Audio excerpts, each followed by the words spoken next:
You're listening to the audio production of A Vintage Christmas, a collection of classic stories and poems published by Thomas Nelson. L.M. Montgomery and Anne Bronte, voiced by Laura Kerman. Charles Dickens and Alfred Lord Tennyson, voiced by Gordon Griffin. Eliza Cook and Christina Rossetti, voiced by Eve Carve. Samuel Taylor Coleridge, William Makepeace Thackeray, and Robert Bridges, voiced by Mike Grady.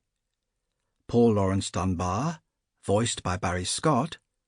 William Dean Howells, Henry Wadsworth Longfellow, Ralph Henry Barber, and Joyce Kilmer, voiced by Henry O. Arnold.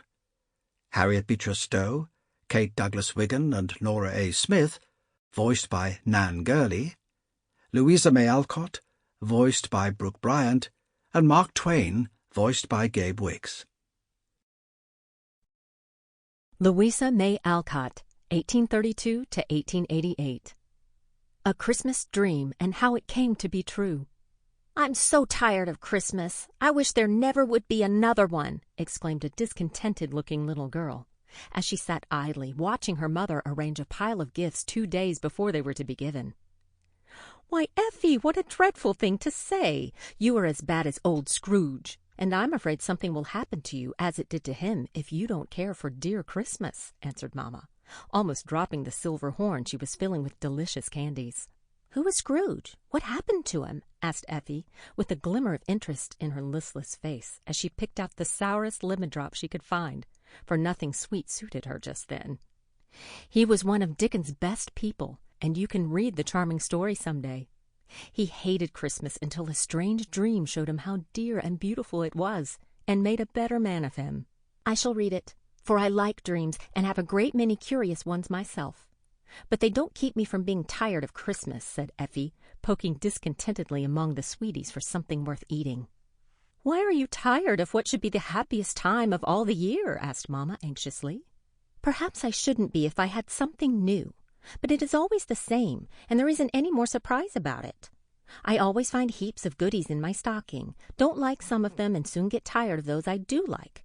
We always have a great dinner, and I eat too much, and I feel ill the next day. Then there is a Christmas tree somewhere with a doll on top, or a stupid old Santa Claus, and children dancing and screaming over bonbons and toys that break and shiny things that are of no use. Really, Mamma, I've had so many Christmases all alike that I don't think I can bear another one."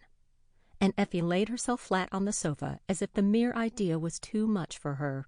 Her mother laughed at her despair, but was sorry to see her little girl so discontented when she had everything to make her happy, and had known but 10 Christmas days. "Suppose we don't give you any presents at all. How would that suit you?" asked Mamma, anxious to please her spoiled child. "I should like one large and splendid one, and one dear little one to remember some very nice person by," said Effie, who was a fanciful little body, full of old whims and notions, which her friends loved to gratify, regardless of time, trouble, or money, for she was the last of 3 little girls and very dear to all the family. "Well, my darling, I will see what I can do to please you, and not say a word until all is ready. If I could only get a new idea to start with." And Mamma went on, tying up her pretty bundles with a thoughtful face, while Effie strolled to the window to watch the rain that kept her indoors and made her dismal. "Seems to me poor children have better times than rich ones.